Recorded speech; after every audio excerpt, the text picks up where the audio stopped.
We were in the basement of Teachers College, and I really mean the basement. The only light we had were the windows that were up at the ceiling on ground level. So I said I didn't ever get above ground while I was teaching in high school, because the same thing was true up at Lyons. It wasn't any different really from what I had up at Lyons. I didn't find any big thing, except that I always had some observers in the classroom, because we were definitely the demonstration classroom. And I know that some of the professors, Dr. Knapp was one that taught one of the education pre-teaching courses, and he was up on third floor. See, the college people were on second, and third floor, and we were down here in the basement.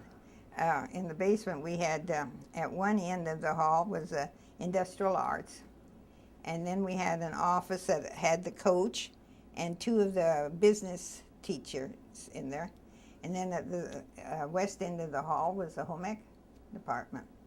And I think there might have been a classroom or something on the south side, but I can't remember that. But you really went down in the basement to come to the class.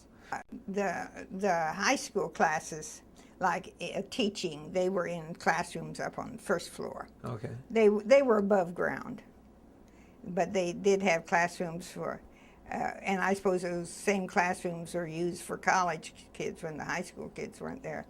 But their science, they had a science lab someplace, and the math and the English and the typing and so forth, those were all above ground. But the two of the teachers or three of the teachers were housed down the lower level with the industrial arts, me and the mice. I didn't like what the architect thought the home ec kitchen should look like, the classroom.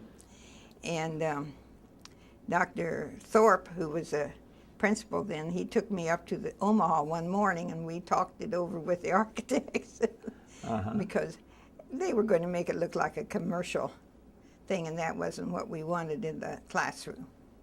And he thought that we should have these great big hoods over every stove, you know, like they have in restaurants. Well, if we were going to have half a dozen or 8 stoves in there, the building would look terrible, the classroom would. And they just wouldn't change. And finally I said to Dr. Thorpe, I'll resign. I'm not going to be in charge of something like this. He said, just take it easy. We'll go to Omaha. So early one morning, we drove up to Omaha. And we had a few hoods, but not one on every stove. And then another thing, I learned to read blueprints with the building here. And the air, the circulation of the air, they had us hooked up to the men's restroom. Well, they thought we'd have all kinds of odor coming from cooking, and they didn't want it going through the building. And I said, and I don't want those odors coming into home ec. So we got that changed. So a few things like that, but I learned a great deal. Learned a great deal. Right. So then that helped me when I got out on East Campus, because then I supervised the building of the new home ec building. So I knew what to look for. Wow, cool. And I would get reports from Dr. Knapp particularly. He used to say, I love to read the papers from the observers, you know, to see what they have to say. Because my teaching was different than in English classroom or something.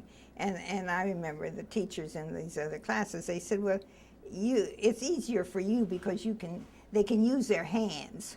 And so you don't have the problems, the discipline problems and so forth that they have, because I keep them busy. Well, you can have just as many problems, but we tried very, very hard to have unusual programs and so forth. Well, I started the boys' classes in home economics, and that was different. I had the first one up at Lyons, and